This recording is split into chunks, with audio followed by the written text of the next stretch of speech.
The man who sold Tobias the land wouldn't look him in the eye. $25 for 40 acres, a shack, and water rights to the creek.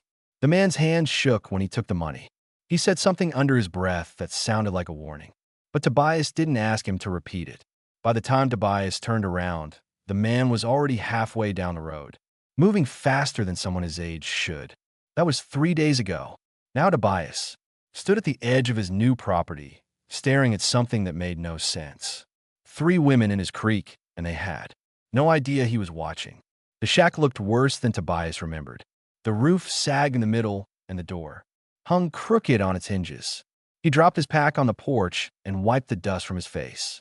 The desert stretched out in every direction, empty and silent except for the wind. This was what he wanted. No towns, no people, no questions about where he'd been or what he'd done.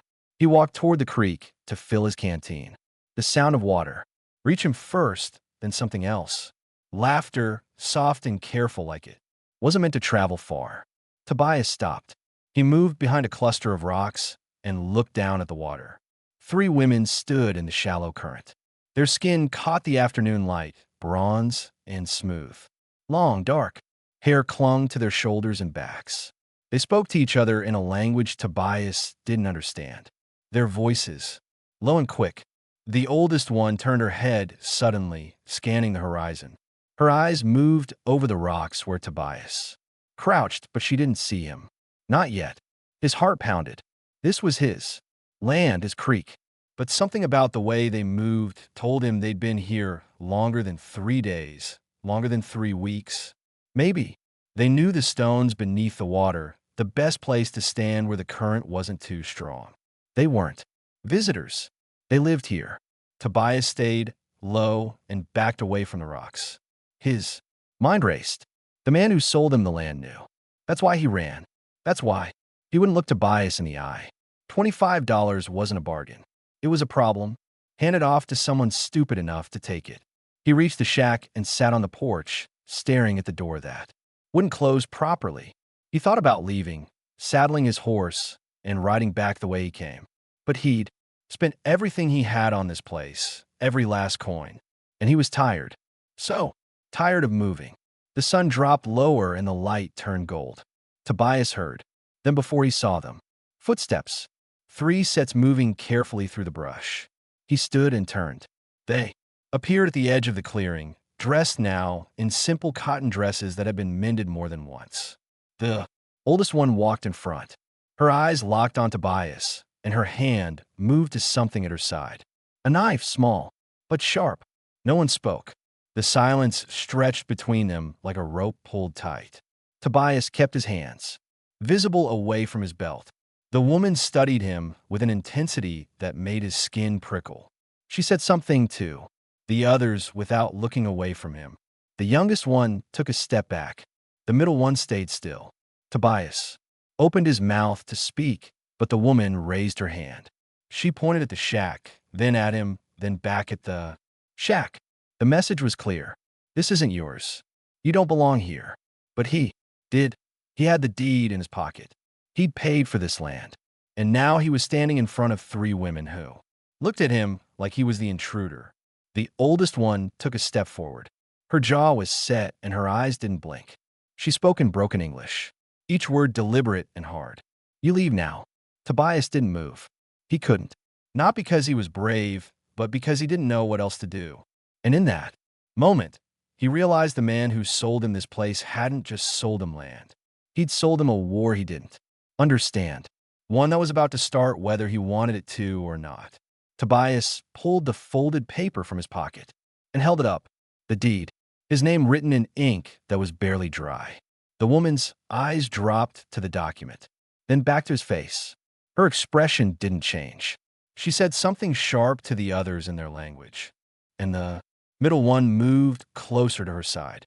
I bought this land, Tobias said. His voice came out rougher than he intended. Fair purchase. I have proof. The woman spat on the ground between them. Paper means nothing. She turned and walked toward the shack. The other 2 followed. Tobias stood there, paper still in his hand, feeling like a fool. They moved past him like he was invisible, like his Presence meant less than the dust on their feet. The oldest one pushed open the crooked door and disappeared inside. He heard movement, things being gathered. Tobias followed them to the doorway. The interior was small and dark, but it wasn't empty like he'd expected. Blankets folded in the corner, a clay pot near the fireplace, 3 wooden cups lined up on the windowsill. They'd been living here, not hiding nearby. Living here. How long? He asked. The oldest woman ignored him. She picked up a woven basket and handed it to the youngest one. The middle one rolled the blankets quickly, her movements efficient and practiced. They were packing, getting ready to leave. Something twisted in Tobias's chest. He thought of the man who sold him this place. The fear in his eyes, the way he ran. And now he understood. The man hadn't been afraid of the land. He'd been afraid of them, or afraid of what? What happened if someone found them here? Wait, Tobias said. The oldest woman turned. Her eyes were hard, but there was something else beneath the anger. Something that looked like exhaustion. You don't understand, she said. You stay. U.D. We stay. V.D. Everyone who knows we are here, they die. Ugh. Words hung in the air like smoke. Tobias felt his throat tighten. Who's looking for you? She didn't answer. Instead, she moved to the back wall and pulled aside a loose board. Behind it, 3 small bundles wrapped in cloth. She took them out carefully, almost tenderly, and distributed them to her sisters. Whatever was inside those bundles, it mattered more than the blankets or the food. The youngest one spoke for the first time. Her voice was soft, almost pleading.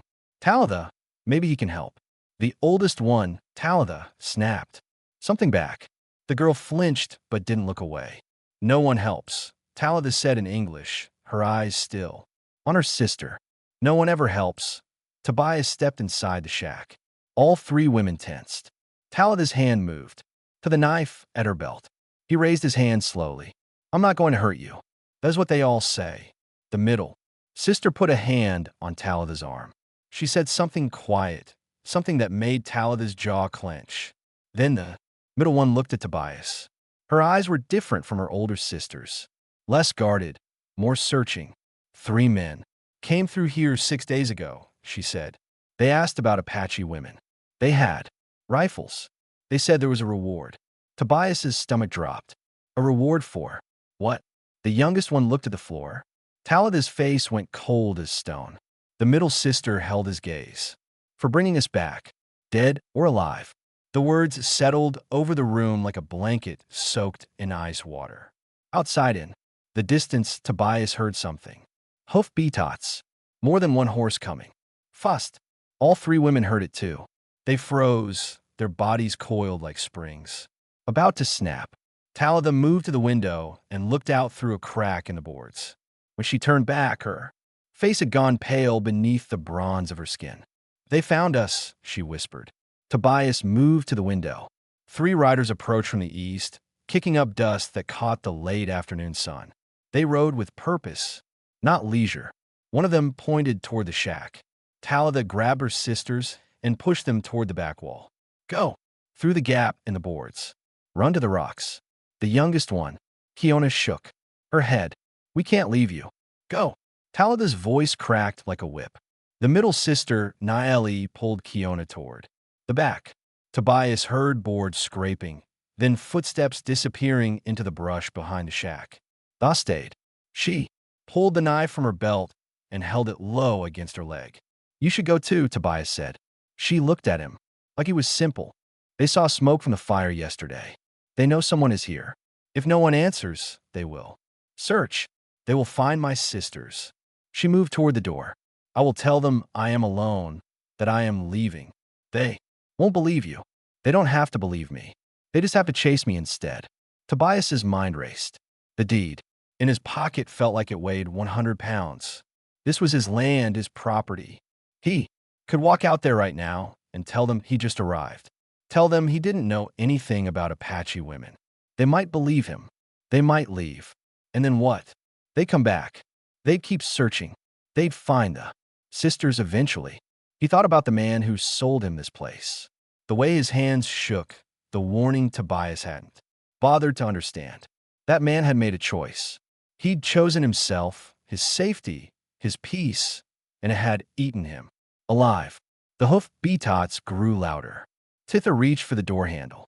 Tobias stepped in front of her. No. Her eyes flashed. Move. I said no.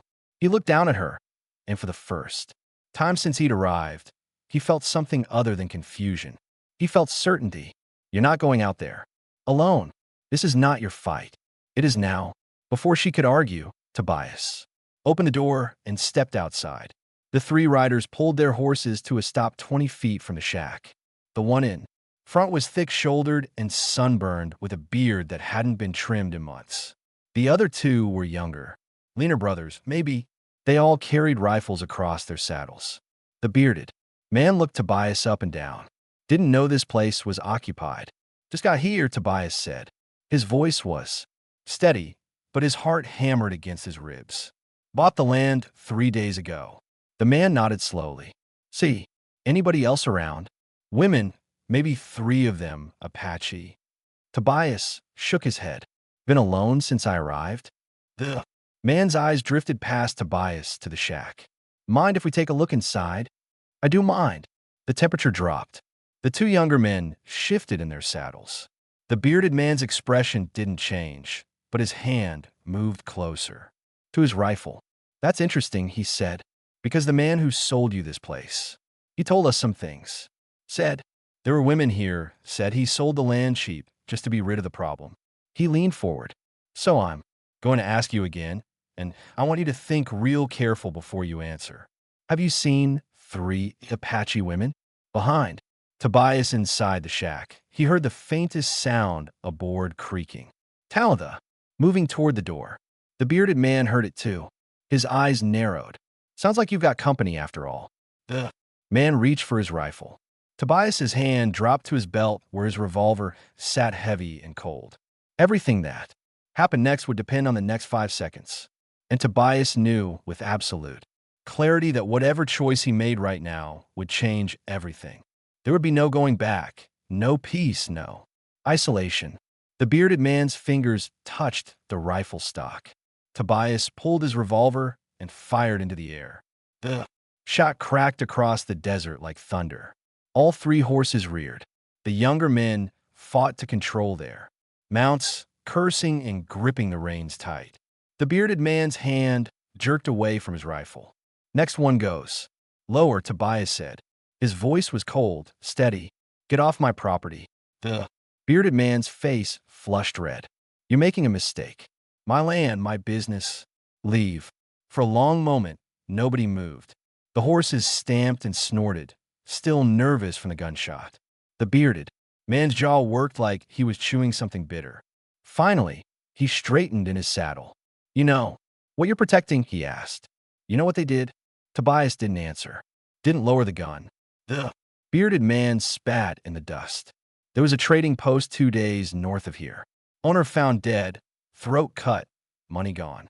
Only tracks leading away belonged to Apache women. 3 of them. He pointed at the shack. Those 3. The words landed like stones in Tobias's gut. Murder. Theft. That's why the reward. That's why the hunt. He kept his face blank, kept the revolver steady, but his mind raced. The law will want to talk to you about this, the bearded man said. Harboring criminals. That's serious business. Then bring the law, not bounty. Hunters. The man's eyes went flat. We'll be back with more men, and when we come, you won't get a warning shot. He turned his horse and kicked it hard. The other 2 followed. They rode east back the way they came, but they didn't go far. Maybe a/4 mile. Then they stopped. Tobias could see them clearly against the horizon. 3 dark shapes that weren't leaving. They were waiting. Tobias lowered his gun and turned. Talitha stood in the doorway. Her face was unreadable, but her knuckles were white around the knife handle. You should not have done that, she said. Probably not. She studied him for a long moment. Why? Tobias didn't have a good answer. He looked down at the revolver in his hand, then back at the riders in the distance. The man who owned this land before me. He ran. I saw it in his eyes. That kind of fear, it doesn't wash off. He met her gaze. I've run enough. Talitha's expression shifted, not softening exactly, but something changed. She stepped aside and he walked past her into the shack. Naeli and Kiona were back inside, pressed against the far wall. Their eyes were wide with fear. "They're not leaving," Naeli said. "No," Tobias agreed. "They're not." He moved to the window and looked out. The three riders had dismounted. They were making camp, settling in, planning their next move. Tobias counted the hours until dark. Maybe 3, maybe less. "Did you kill that man?" he asked the trading post owner. Silence filled the shack. Kiona looked at the floor, now looked at Talitha, and Talitha looked at Tobias with eyes that had seen too much. "No," she said, "but the man who did, he wore our father's coat. He spoke our language. He made sure the tracks they found belonged to women." Her voice was hard as iron. "He wanted us hunted. He wanted us dead. Why? Because we know who he really is, what he did to our family. And if we live long enough to speak, he loses everything." Tobias felt the pieces clicking into place, a frame, a carefully constructed lie, and 3 women with no one to believe them. He looked at the riders outside, 3 men with rifles, more coming probably, and when night fell, they'd make their move. He checked the rounds in his revolver. 5 shots left. The odds were bad, getting worse by the minute. "How much ammunition do you have?" Talitha asked. Tobias glanced at his saddlebag by the door. "Maybe 20 rounds. You?" She pulled a small pistol from beneath her dress. "Old. Probably didn't fire straight. For bullets." Naeli stepped forward. "There's a cave half a mile west hidden in the rocks. We can make it if we leave now, before they circle around. They'll track us," Kiona whispered. "Then we don't leave tracks," Talitha said. She looked at Tobias. "Can you ride?" "I can ride." "Then we go." Now she moved toward the back of the shack. "They're expecting us to wait until dark. We leave while there's still light, while they think we're trapped." Tobias grabbed his pack. He thought about the deed in his pocket. $25 for 40 acres. 3 days of ownership. And now he was abandoning it to run into the desert with 3 wanted women. He didn't hesitate. He followed Talitha through the gap in the back wall. The desert waited, vast and unforgiving. And somewhere out there in those rocks was a cave, a hiding place. Maybe their only chance. Behind them, the shack sat empty. The door hung crooked. The fire had gone cold, and the 3 riders sat watching, waiting for nightfall, unaware that their prey had already vanished into the fading light. They moved in single file through the brush. Talitha led, her steps quick but careful. She avoided loose rocks and soft dirt, choosing the hardest ground. Naeli and Kiona followed her pattern exactly. Tobias came last, leading his horse by the reins, trying to step where they stepped. The sun sat low on the horizon now, painting the desert in shades of copper and shadow. Every few minutes, Talitha stopped and listened. Tobias listened too. No hoof beats, no voices, just wind and the distant cry of a hawk. After 20 minutes, Talitha raised her hand. They stopped. She pointed to a cluster of boulders ahead, massive and weathered, stacked like the bones of something ancient. Between them, barely visible, was a dark opening. "There," she whispered. They reached the cave entrance as the last light began to fade.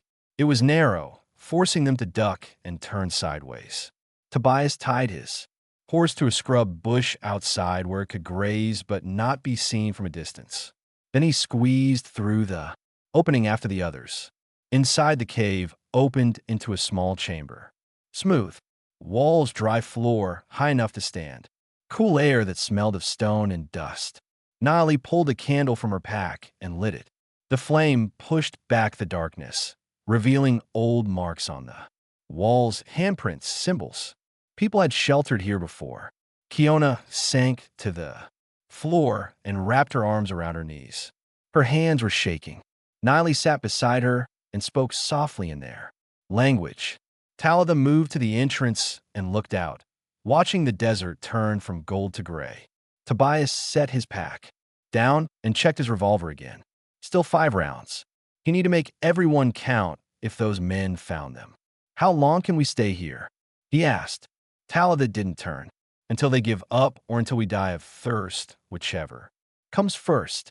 There's a water source nearby, a seep half a mile south, but if they find our trail, they'll watch it. Tobias moved closer to the entrance. He could see his shack in the distance, a dark square against the dying light. Smoke rose from where the bounty hunters had made their fire. They'd be eating now, talking, planning. When they realized the shack was empty, they'd search and they'd search hard. This man who framed you, Tobias said. What's his name? Talitha was quiet for a long moment. We called him Uncle. He was not blood, but he traveled with our father for many years, trading, buying furs and silver. Her voice went flat. His real name is Marcus Hull. To the settlers, he is a respected merchant.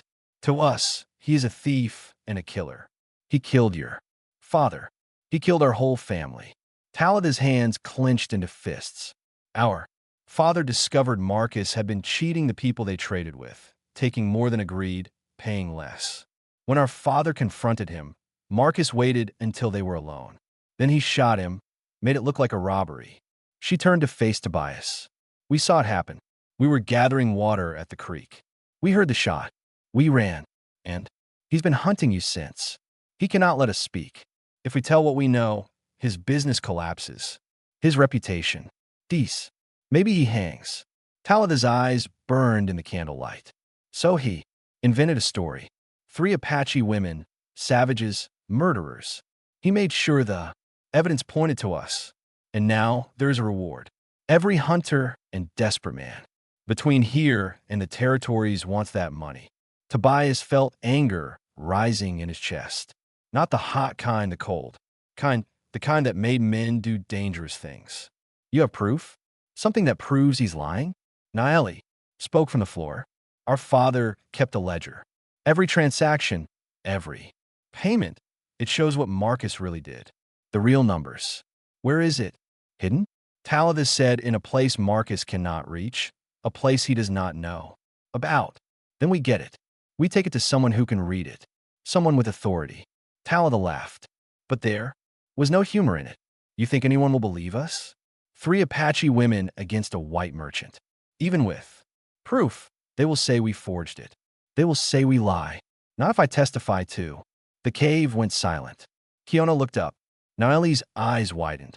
Talitha stared at Tobias like he'd grown a second head. You would do that? Talitha asked. Risk everything for us? Tobias thought about the shack he'd left behind. The $25, the dreams of peace and isolation that had brought him here. All of it felt like it belonged to someone else now. Some version of himself that had died the moment he saw 3 women in his creek and chose not to look away. How would he? Said. Something passed between them then. Not words, not touch, just a look. That lasted a heartbeat too long. Talitha's eyes softened just slightly. Her jaw unclenched. And for the first time since he'd met her, Tobias saw something other than anger and fear. He saw hope, fragile and small. But there, the moment broke when Kiona gasped. She was looking toward the entrance, her face pale in the candlelight. Tobias turned. In the distance, moving through the darkening desert were torches. Not 3, 6, maybe more. The bounty hunters had brought reinforcements, and they were spreading out, searching, coming closer. Talitha grabbed the candle and crushed the flame between her fingers. The cave plunged into darkness. Outside, the torches moved like fireflies.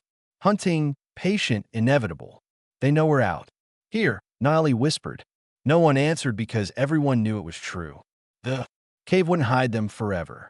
Maybe not even through the night. And when the sun came up, those men would find them. Unless they ran again, unless they fought, or unless they came up with something better. Tobias's mind raced, searching for an answer that would keep them all alive. Tobias watched the torches spread across the desert floor. They moved methodically, searching every cluster of rocks, every depression in the ground. Professional, patient. These weren't just bounty hunters anymore. Someone had organized them. Marcus sent them, Talitha whispered. She stood beside him at the cave entrance, so close he could feel the heat from her body in the cool night air. He knows we are close. He will not stop until we are dead. then we don't wait for them to find us. She turned to look at him. In the darkness, her eyes caught the faint starlight. What are you saying? Where's the ledger? The one your father kept. 3 days north, hidden in a canyon wall. Only we know the place. 3 days is too far. They'll track us down before we get close. Tobias thought hard, watching the torches move closer. We need to draw them away. Give you time to reach it. Talitha's hand gripped his arm. Her fingers were strong. You would be alone. They would kill you.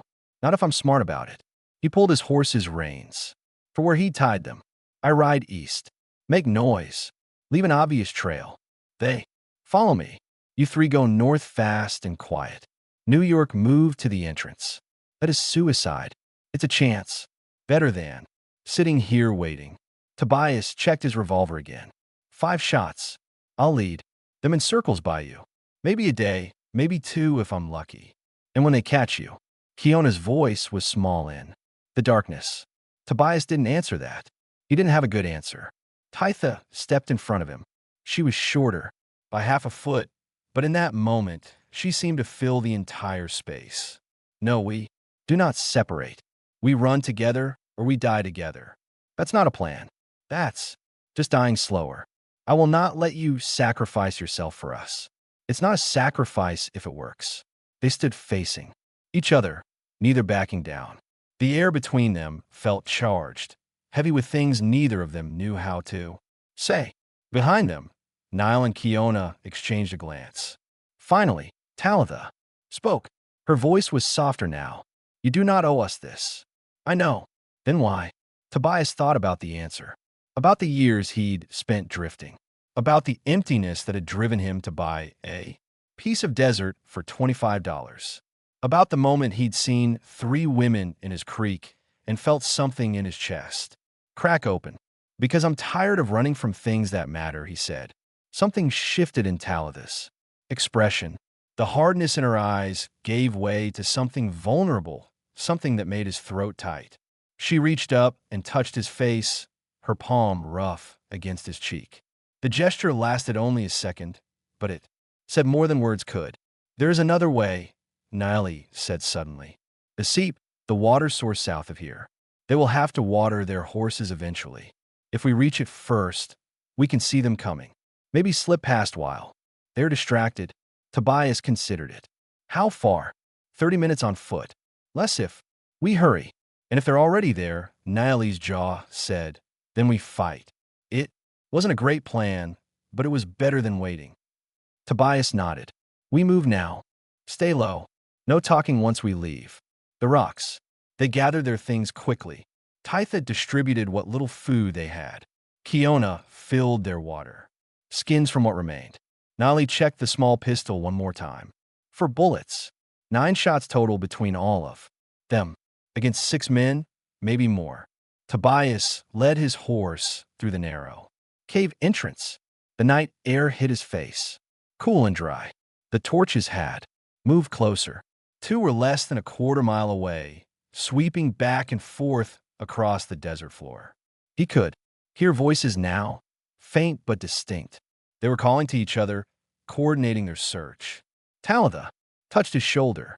When he turned, she pressed something into his hand. A small piece of cloth folded tight. My mother made this.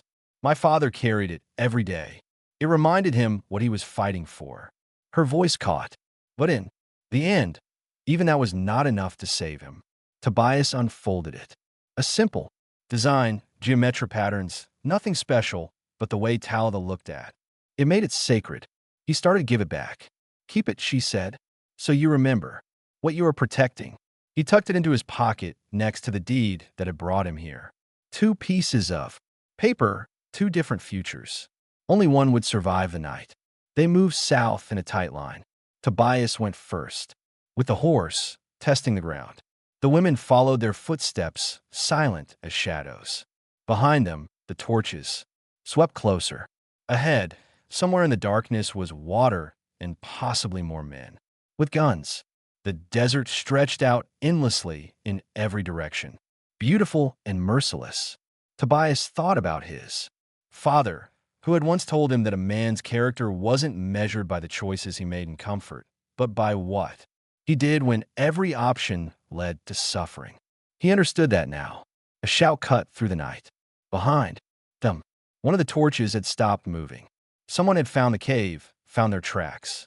Within minutes, maybe seconds, all 6 men would know exactly where they had gone. Run, Tobias said. They ran. They reached the seep as shouts erupted behind them. The water source was smaller than Tobias expected, just a depression in the rocks, where moisture seeped through cracks and pulled in the stone, but it was enough. Dark shapes moved on the far side. Horses, 3 of them tied to scrub bushes. They split up, Niley whispered. Half stayed to search, half came here. Tobias counted the horses again. 3. Animals meant 3 men, probably watering or resting. He scanned the rocks but saw no one. Then a figure emerged from behind a boulder, maybe 30 yards away. The bearded man from earlier. He walked toward the water, unbuckling his belt to relieve himself. We go around, Talada breathed. But Kiona's foot slipped on loose gravel. The sound was small, barely a whisper. But in the desert, silence carried like a gunshot. The bearded man's head snapped up. His hand went to his hip. There, he shouted. 2 more men appeared. From the rocks. Younger, faster. They raised their rifles. Tobias shoved Talada behind a boulder and fired. The shot went wide, but it made the men dive for cover. Return fire cracked through the air. Stone exploded near Tobias's head, stinging his face with fragments. Move, he yelled. They scrambled up the rocks away from the seep. Bullets winded past them. Tobias fired twice more, forcing the men to stay down. 3 shots left. His horse bolted, disappearing into the darkness. They reached higher ground, breathing hard. Below, the 3 men regrouped. The bearded one pointed up at their position and shouted orders. The other 2 began to climb. We are trapped, Kiona said. Her voice shook. Talada pulled out her pistol. 4 bullets. She looked at Tobias. We make our stand here. No. Niley pointed east. The ridge. If we reach it, we can lose them in the canyons. We'll never make it, Tobias said. They're too close. A rifle shot answered him. Rock splintered, inches from where he crouched. The men were climbing faster now, finding their rhythm. Below, torchlights appeared. The other 3 men, maybe more, converging on the seep. They'd heard the gunfire. Tobias made a decision. Talada, take your sisters. Go east now. I said, no separating. And I said, it's not suicide if it works. He grabbed her arm. I stay here. Hold them off. Give you a head start. You reach that ledger. You clear your names. You live. Tobias, go. She looked at him with eyes that held too much. Anger, fear, something else he didn't have time to name. Then, she turned to her sisters. Run, they ran. Tobias watched them disappear into the shadows. 3 figures moving like deer across the broken ground. Then he turned back to face the men climbing toward him. 2 shots left in his revolver. 3 men below. More coming. He chose his first target carefully. The younger man on the left moving too confidently. Tobias aimed and fired. The man screamed and fell, clutching his shoulder. Not dead, but out of the fight. 1 shot left. The bearded man roared in fury. He charged up the rocks. With reckless speed, his companion followed. Tobias waited until they were close. Too close. Then he stood and fired his last shot. The bearded man's hat flew off his head. He stumbled and fell backward, cursing. Tobias's revolver clicked empty. He drew his knife. The bearded man got to his feet. Blood ran from a gash across his scalp, where the bullet had grazed him. His eyes were wild. You just killed yourself, fool. Maybe, but the women were gone, running free. That counted for something. The bearded man rushed. Him. Tobias sidestepped and slashed. His blade caught fabric but missed flesh. A fist connected with his jaw. Stars exploded in his vision. He stumbled and hands grabbed him. The second man. Together they dragged him down. Tobias fought hard. Elbows, knees, headbutts. But 2 against 1 with no bullets left was mathematics that didn't favor him. A rifle but cracked across his skull. The world tilted. He hit the ground hard. The bearded man loomed over him, breathing hard. Where did they go? Tobias spat blood. To hell. Right where you're going. The man kicked him in the ribs. Pain exploded through Tobias's chest. He curled up, trying to protect his body. Another kick. Another. He tasted copper and dust. Marcus wants them alive, the second man said, but he didn't say nothing about this one. The bearded man pulled his pistol and pressed it against Tobias's forehead. The metal was cold. Final last chance. Where are they? Tobias thought of Talitha's hand on his face, the cloth she'd given him, the way she'd looked at him before running. He smiled through broken teeth. You're too late, he said. They're already gone, and you'll never find them. The bearded man's finger tightened on the trigger. Tobias closed his eyes, thought of the creek, the three women bathing in sunlight. The moment everything changed, he heard the hammer, underscore back. Then he heard something else, a voice sharp, commanding, coming from the darkness behind the men. Lower your weapon now. The bearded man turned. Who the hell? A rifle shot split the night. Not aimed at Tobias, aimed at the ground between the bearded man's feet. He jumped back, and the pressure of the pistol lifted from Tobias's forehead. Tobias opened his eyes. A figure stepped into the torchlight. Tall, wearing a long coat and a wide-brimmed hat, and on his chest, barely visible in the flickering light, a badge caught the flame. A marshal. The bearded man lowered his pistol slowly. This isn't your business, lawman. The marshal levered another round into his rifle. I'm making it my business. Step away from him. The men hesitated. Then slowly they backed off. The marshal moved forward, keeping his rifle trained on them. He looked down at Tobias with eyes that had seen too much and believed too little. You got a name, son? The marshal asked. Tobias coughed, tasted blood. Tobias Crow. Well, Tobias Crow, you've made yourself one hell of a mess. The marshal's eyes narrowed. Now tell me where those Apache women went. And tell me the truth, because whether you live or die might depend on what you say next. Tobias looked up at the marshal. Blood dripped from his mouth onto the rocks. Every breath hurt, but his mind was clear. He thought about Talitha running through the darkness, about the cloth she'd given him, about the choice his father had told him would define him. They went north, Tobias said, to get proof of their innocence. A ledger that shows Marcus Hull framed them for murder. The bearded man laughed. He's lying, protecting them savages. The marshal's eyes never left Tobias. Marcus Hull, the merchant, the same. He killed their father. Made it look like they did it. Been hunting them ever since to keep them quiet. That's a serious accusation. It's the truth. Tobias tried to sit up. Pain lanced through his ribs. Check his records. Check his story. It won't hold up. The marshal studied him for a long moment. Then he lowered his rifle slightly. I've been tracking discrepancies and holds trading accounts for 3 months. Money missing. Reports that don't match. People afraid to talk. He looked at the bounty hunters. These men work for him. The bearded man's face went pale. We're independent contractors, just collecting a legitimate bounty on women accused of a crime with no witnesses. No trial, just hold to word. The marshal's voice went cold. Drop your weapons now. The men hesitated.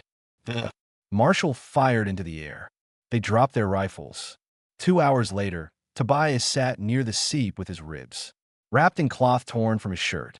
The bounty hunter sat bound with their own rope, sullen and silent. The marshal had sent one of his deputies riding north to find the women. They'll be scared, Tobias said. They've been running too long. Then you better be there when they arrive. Might be the only face they trust. Dawn broke across the desert, painting everything gold and red. Tobias watched the horizon waiting.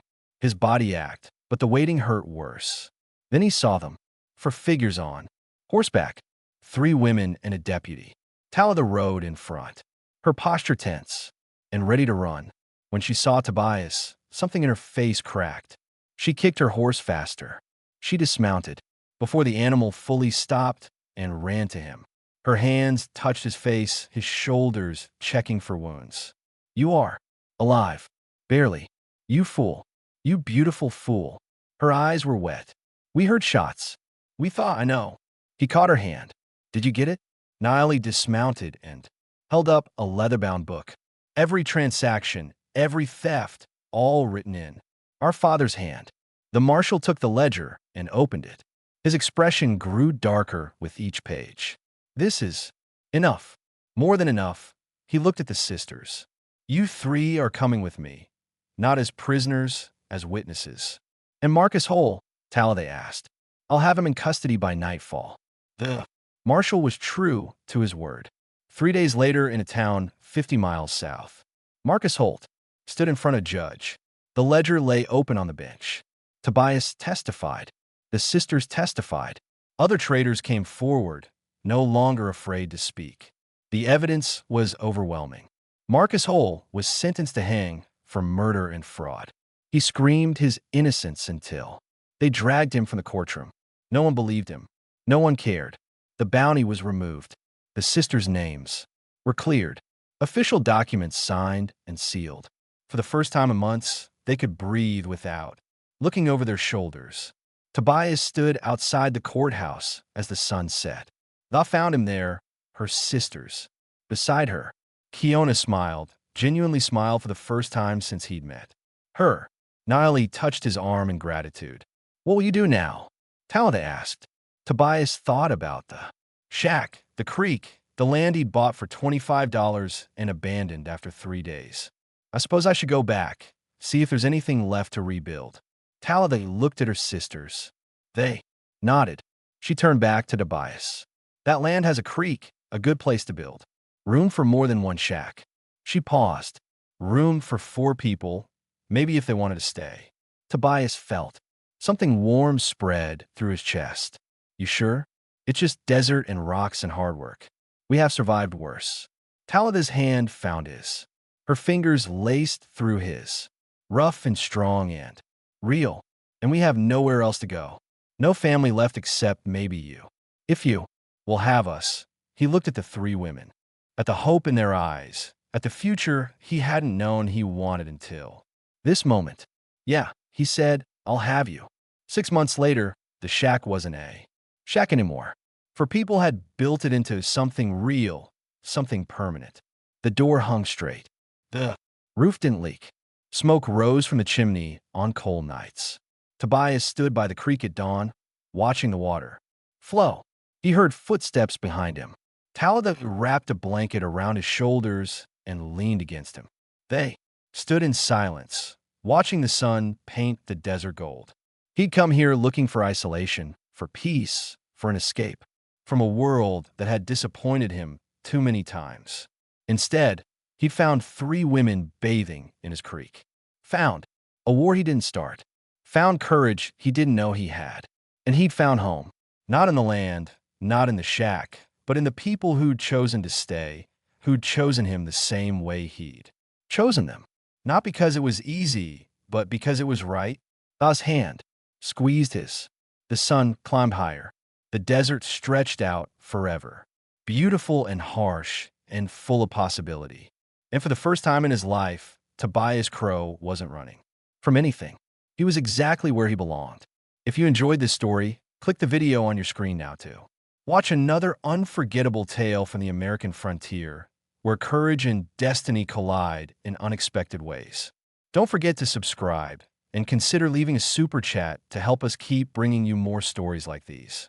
Your support means everything to us.